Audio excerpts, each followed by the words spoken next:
Eu acho que o desejo de todos, óbvio que seria um clube num outro patamar de gestão, de estrutura, enfim, conseguindo conviver com outras situações dentro de campo e ter menores problemas, mas além disso, já que isso não é possível hoje, era de fato uma meia-culpa, né? Entender que nesse momento, admitir os erros, admitir os problemas e mostrar ali certa indignação, né? Pô, a gente precisa trabalhar melhor, a gente precisa resolver algumas questões, seria melhor do que tentar vender esse tipo de discurso que cada vez menos pessoas compram, né? Acho que já houve um momento em que as pessoas defendiam um pouco mais, entendiam um pouco mais, recebiam esses discursos com um tom menos crítico e nos últimos tempos isso não tem acontecido, né? Eu acho que a maioria da torcida já se voltou contra essa direção por conta desses problemas e da ausência também de uma admissão de que eles têm trabalhado muito mal. Acho que é bem por aí, né, Pri? O discurso da direção não tem muito a ver com aquilo que está acontecendo no campo e também não tem muito a ver com aquilo que a gente escuta do Crespo nas entrevistas coletivas. Em cima disso que o Chacon falou, né? E, gente, só deixar claro aqui, o pessoal tava reclamando do meu áudio, né? Alguém comenta aí se melhorou. É porque eu falo meio longe, né? Que eu sou meio assim, meio largada. Mas eu me aproximei. Vê se funcionou eu me aproximar. Alguém me dá um ok aí. Em cima disso que o Chacon falou, né? Às vezes eu fico me perguntando se eles de fato não vivem em outra realidade. Porque às vezes parece, porque às vezes falam de um jeito que parece que eles realmente acreditam que tá tudo bem. E não só que estão tentando disfarçar e tal. E eu até entendo, tá? Eu acho que não dá pra você chegar numa coletiva, o dirigente, e falar, olha, tá tudo uma merda, nada presta, ferrou, vamos cair pra Série B. Não dá. Mas você também não pode mentir, né? E assim, obviamente, não quero acusar ninguém de nada, né? Antes que o Rui Costa queira me processar falando que ele mentiu. Mas é porque eu não sei do que o São Paulo é referência hoje. Não faço a menor ideia. Pra mim não é em nada. Absolutamente nada. Tudo que já foi um dia já não é mais. Todo mundo... Pode ser referência no conceito dele de alguma coisa. Porque da mesma forma, quando eu falei... eu perguntei pra ele se era um fracasso, ele falou, não, essa é uma colocação tua e eu respeito. Eu também respeito ele falar que é referência. Porque deve ser na visão dele havia referência de alguma coisa. Mas é porque a gente não sabe do quê. Mas é que é uma visão meio esquisita. Então explica, né? Então explica qual que é referência. Porque pra mim não é referência. Não consigo ver nada que o São Paulo é referência hoje. Infelizmente. Cara, é desanimador, assim, tá? Com todo respeito... Eu saí da coletiva muito decepcionada. O Rui Costa fala muito pouco, né? E aí, conforme você vai tendo esses contatos e conhecendo melhor os caras, eu falei, caramba, era melhor não falar mesmo. Era melhor não ter falado, porque assim... Silêncio não comete erros. Exato, porque, gente, eu achei a coletiva muito ruim.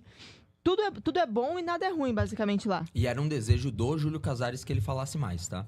Nossa, que o Rui Costa aparecesse mais. Porque antes só tava aparecendo Casares e Belmonte, eles já não estão num clima muito legal, né? Por mais que... Eu não acho que o Casares vai deixar o Belmonte falar muito. Exato. Mas era um desejo do Casares que o Rui Costa falasse um pouco mais. Então, e é curioso, né? Porque realmente, quando a gente conversa com pessoas de dentro do clube, né? Pessoas boas e que gostam do São Paulo, as pessoas gostam do Rui Costa.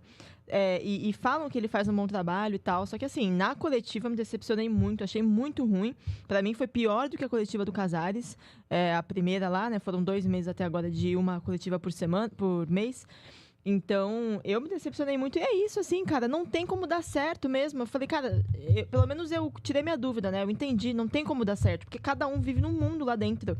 O treinador vive de um lado do planeta e o dirigente vive do outro, completamente diferente. Como é que vai resolver o problema? Não é impossível, não tem como. Tem que ser no mínimo. E eu ainda falei ontem no carro, quando a gente tava indo comer o fatídico pastel, eu falei, mano, pelo menos combina, né? Combina. Chega lá, gente, ó. Tipo, quando você vai, sei lá, comete crime no filme e aí tem que combinar a versão. Mano, combina, porque ficou muito ruim, pô. 2 pessoas falando completamente cenários diferentes, mano. Mas são 2 momentos diferentes, Pri. Você já cobriu São Paulo nessa época, na primeira passagem do Crespo. Você já tava em cima do que tava acontecendo. E não sei se você lembra, não era o mesmo Crespo. O Crespo, ele não botava esse peso na diretoria. Ele aceitava muito.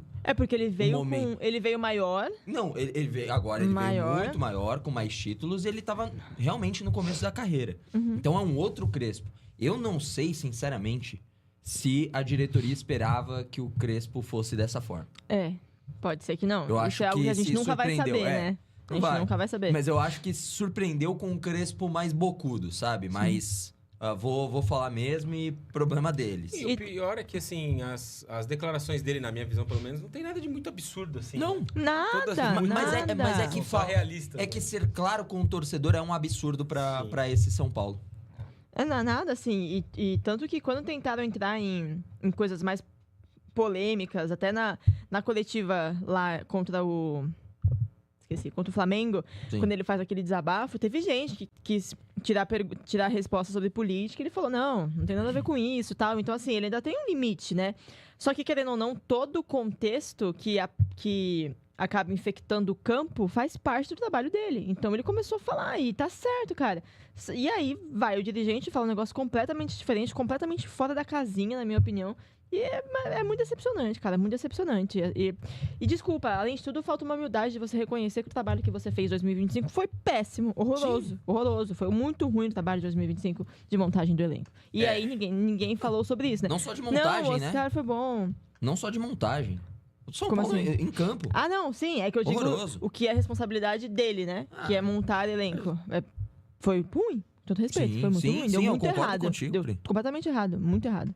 Esse é um aspecto importante, né? Pra gente olhar nessa equação, porque não acho que exista um pessimismo extremo do Crespo. Existe uma realidade que me parece não ser vista, ou pelo menos, espero eu que não esteja apenas sendo transmitida, né? Da porta pra fora e que do portão pra dentro eles tenham uma avaliação diferente, né? Porque se eles realmente pensam aquilo que eles vêm dizendo, o Casares, quando marcou uma entrevista no meio do Jogo do Brasil, não nos esqueçamos disso, no meio do jogo da Seleção Brasileira. Manhãzinha, né? Um dia de semana, de manhã, eu tava viajando, tava lá em Alagoas, de férias. O que eu vi lá, eu falei, tava saindo da praia, tinha tomado... Quando foi? Quando? Brasil e Japão. Era o dia do Brasil e Japão. Quando foi? Ah, a primeira coletiva. A primeira coletiva do foi, Casares. sei lá, Eu tava saindo 8 da da praia, manhã, tinha 8 tomado e meia umas da e manhã. outras, aí eu abri lá o Twitter, tinha lá um tweet lá do Gabriel Sá, amanhã vai ter uma entrevista do Casares. Eu falei, devo estar muito doido, não é possível. Aí fui olhar de novo, na hora do Jogo do Brasil. Tomei uma caipirinha a mais. E aí teve aí essa entrevista, né? E agora, na semana passada, essa outra entrevista do Rui Costa. Eu vou ser 100% honesto com vocês e com quem tá nos assistindo. 328 pessoas com a gente. Agora, deixe seu like, muito importante pra gente aqui no Arquibancada Tricolor. Eu não ouvi uma frase dessa entrevista do Rui Costa. Eu não sei nem como é o tom de voz dele. Me reservei o direito de não ouvir, porque sabia que dali não sairia nada. Mas leu. Sim. Ah, tá. Obviamente, fui me inteirar das notícias, Perfeito. né? Mas não assisti a entrevista, não ouvi, porque eu sabia que de lá não sairia nada. E depois que eu vi o relato de vocês que lá estiveram, eu vi que de fato não perdi meu glorioso tempo. Não sei nem quanto tempo durou a entrevista, mas eu vi 40 que eu minutinhos, né? Foi não longa, perdi foi o longa. meu tempo assistindo essa entrevista. Eu acho que tinha algum jogo no mesmo momento. Não foi nessa semana essa entrevista, Foi né? à tarde. Foi que dia dessas? Foi na semana Foi essa na semana, quarta, na no dia quarta-feira. do pré-jogo. Quarta-feira à tarde. Eu devia estar assistindo algum jogo, por isso que eu não participei aí dessa situação, porque de fato não tinha nada que pudesse ser extraído dessa entrevista coletiva, como não teve, né? A gente viu isso logo depois.